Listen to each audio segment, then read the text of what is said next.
মুহূর্তে শাহবাগে আছেন সহকর্মী শাহিনুল ইসলাম সাগর, সরাসরি যুক্ত হচ্ছে তার সঙ্গে। সাগর, ইবতেদায়ী শিক্ষকরা শিক্ষা মন্ত্রণালয় থেকে এখন পর্যন্ত কি দাবি পূরণের কোনো আশ্বাস পেয়েছেন? আর তাদের দাবি যদি পূরণ না হয় আজকে দুইটায় থেকে তাদের কঠোর কর্মসূচি দেওয়ার কথা রয়েছে।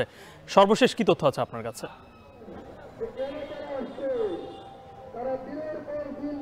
গালিব, ইবতেদায়ী মাদ্রাসার যে শিক্ষকরা যে জাতীয়করণ শিক্ষা তাদের শিক্ষা প্রতিষ্ঠান জাতীয়করণের দাবিতে যে কর্মসূচি পালন করছে সেটি থেকে শিক্ষা মন্ত্রণালয়ের ডাকে 15 সদস্যের একটি প্রতিনিধি দল সচিবালয়ে গেছেন।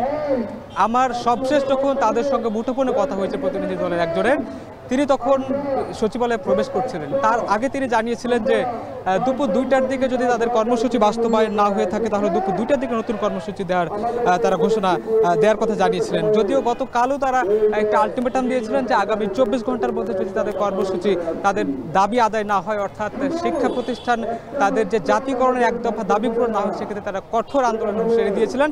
তবে প্রতিনিধি দল যেহেতু এই 2টার সময় যেহেতু তারা সচিবালয়ে অবস্থান করছে, সুতরাং তাদের সভা যেহেতু শেষ হয়নি, সুতরাং সেখান থেকে কোনো তারা সিদ্ধান্ত এখন পর্যন্ত আমাদেরকে জানাতে পারেনি।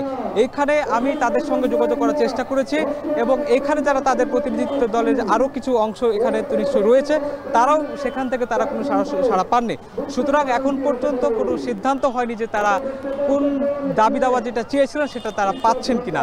যেহেতু সরকারিভাবে সচিবালয়ে তাদেরকে সরকারের তরফ থেকে শিক্ষা মন্ত্রণালয়ের তরফ থেকে ডাকা হয়েছে, সুতরাং সেখান থেকে কোনো একটা সিদ্ধান্ত আসতে সেটা আমরা সঙ্গে সঙ্গে জানতে পারবো। তবে যদি তারা না পেয়ে থাকে, তাদের দাবি যদি আদায় না হয়, সেক্ষেত্রে তারা কঠোর আন্দোলনের হুঁশিয়ারি দিয়েছেন এবং এটাও বলেছেন যে সারা দেশে যে 12,000-এর বেশি ইবতেদায়ী মাদ্রাসা রয়েছে তাদের শিক্ষকরা প্রায় 60,000-এর বেশি কর্মরত রয়েছেন। সুতরাং তাদের দাবি হচ্ছে যে যদি তাদের দাবি আদায় না হয়, সেক্ষেত্রে সারা বাংলাদেশের যে 50,000-এর অধিক যে ইবতেদায়ী মাদ্রাসা শিক্ষকরা রয়েছেন তাদেরকে সবাইকে ঢাকায় এনে কঠোর কর্মসূচি পালন করবেন এবং শিক্ষক মহাসমাবেশের ডাক দেবেন বলে তারা আমাদেরকে জানিয়েছিলেন। যেহেতু এখন পর্যন্ত সচিবালয়ের যে বৈঠক সেখানকার সবশেষ তথ্য আমাদেরকে এখন পর্যন্ত তাদের পক্ষ থেকে জানানো হয়নি, সুতরাং এখন জিনিসটা আগের মতোই রয়েছে।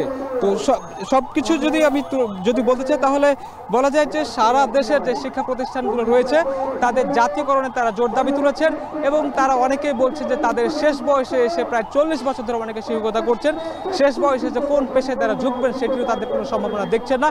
সুতরাং এই পথ ছাড়া তাদের আর কোনো গতি নাই বলে তারা এমন মন্তব্য করছেন। তো এই ছিল আমার এখান থেকে সবশেষ তথ্য।